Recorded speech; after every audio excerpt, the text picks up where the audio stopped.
Hello again. So this is my third and final session of the 3-day training at home split. Now, as you've seen, the emphasis has been how you can do this kind of stuff at home. Obviously, if you've got the advantage of being at a gym, fantastic. I'm not anti-gym; it's great. But there is a lot that can be achieved at home, even in the realm of things like hypertrophy, making the muscle grow, and strength. So that's one element, particularly with this realm that I'm going to deal with today. And the other side of the coin is also how I emphasize posture and balance.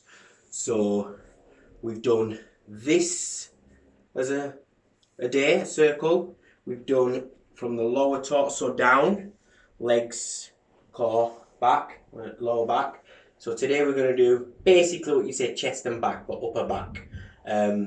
And this is the big one for balance because, as I've mentioned before, what happens is those vanity muscles on the front that get emphasized a lot, these muscles shorten here, do a lot of bench press, a lot of curls. So these shorten, a lot of curls, these shorten, and these lengthen and weaken. So we end up coming like this, whereas we want posturally to have a very nice, strong back, especially the amount of sitting down we do in modern life. So this is a very important counterbalance day. So we've got chest, and chest is also one to explore at home, and back.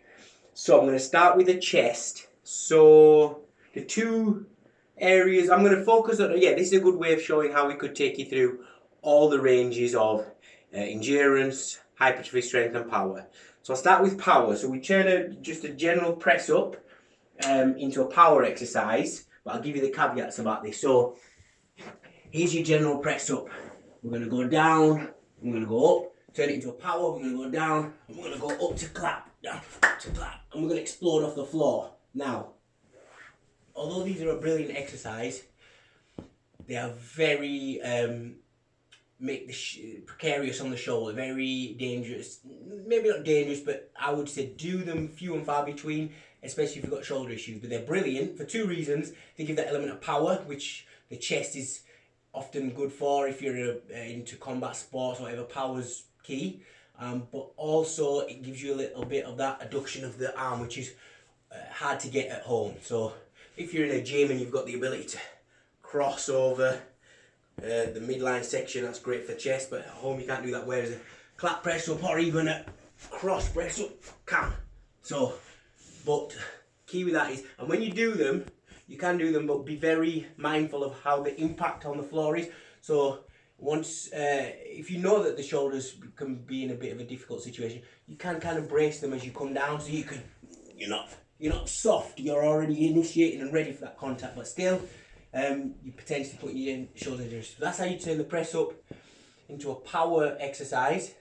The hypertrophy one kind of lends itself naturally, but this is where I'm going to kind of tweak the press up a little bit, because we're so used to working in straight lines in resistance work, but the press up is one, because about following the fibre. So if you think about in the gym, the machine, the sit down sort of press machine actually makes you lift up, which is good for the mid chest, which is the bulk of the work. So we can do that with a press up, and the way we do it is on our down position, and this is going to involve the feet. On our down position, we're by the hands are by the nipples, and then at the up, so our toes are pointed at this point.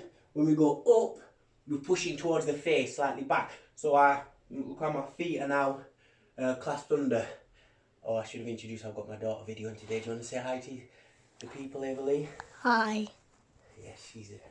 So, just to repeat that, and if you can focus on the feet a little bit. So, as I come down, they're going to point, and as I go back up, they're going to go. Now, the extra bit for this is at this point, I'm going to do a plus, so I'm going to just sink in a little bit more. So that's how we can turn.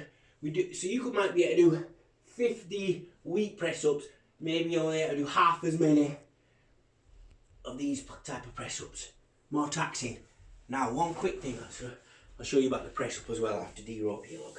So, if you take your hand on your pec, you lift your arm up to horizontal, and you push out like a bench press, you'll feel there's hardly any pressure on the pec.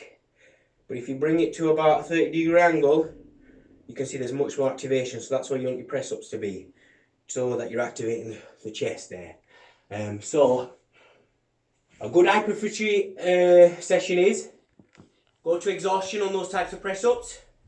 Rest, full rest, might take 2 minutes, get those nerve recruitments resettled. Rest. And then do 150 times of those.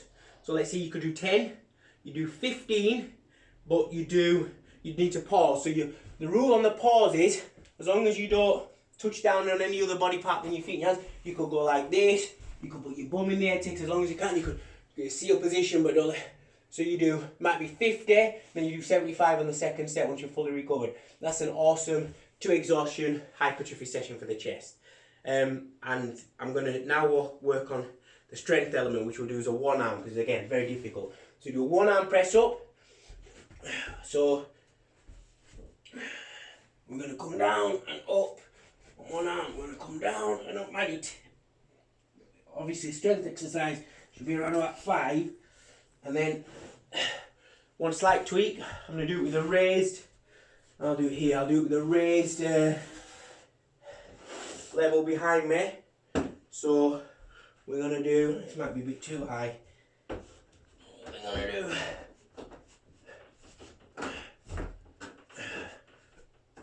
down and up, down and up.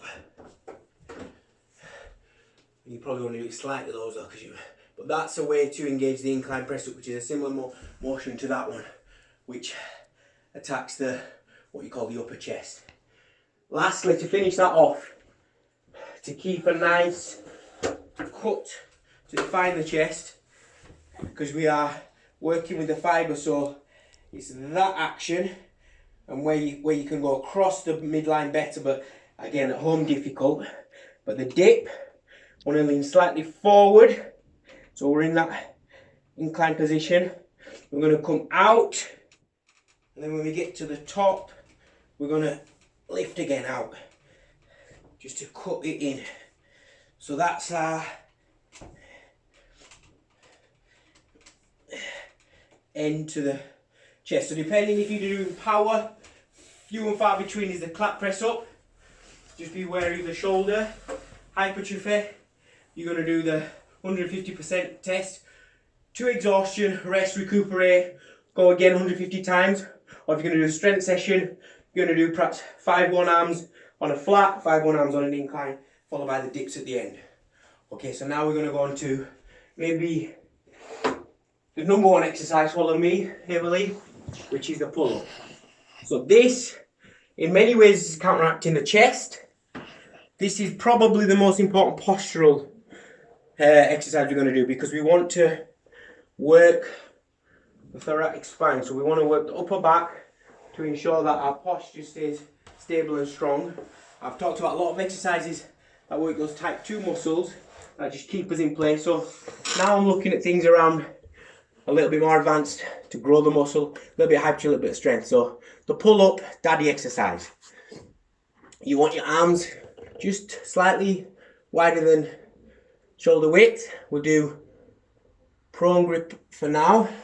Good deep grip. Tight those little fingers in, make sure those are pulled in tight. Now, usually we bend our legs, I want them out in front of me straight and tight. And here's the key. When I start engage, I keep that engaged position. And then my key is I'm going to try and lift my sternum to the bar and look up at all times. So I'm not going to go to my forehead. I'm going to go, if I can, to the sternum. And I'm going to come down. And it's that chest lifted shape that we want. Up and down. Up. Now, if we're going for hypertrophy, we're going to accentuate the eccentric, the downward one. So we'll put a pause on the down, hold. That's if, or we could obviously put some weight between our knees. Okay? Now, good little tweak on these. Just to change the grip, which just changes the emphasis. So that really helps you videoing here. Really helps the lats and the rhomboids, mid-traps, back area. So I'm going to put a slight emphasis more on the bicep here. If I come inside, let the muscles work in concert. which they like to work together, good pulling motion. And then if we want to really overload, that's a supine grip, neutral grip like this.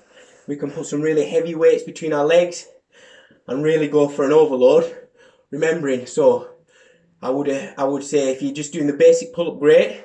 To advance that, put in the pauses, so it's time under tension. So when you really want to advance, but don't soften here, keep strong.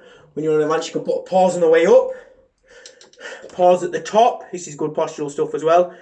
Definitely a pause on the way down, eccentric.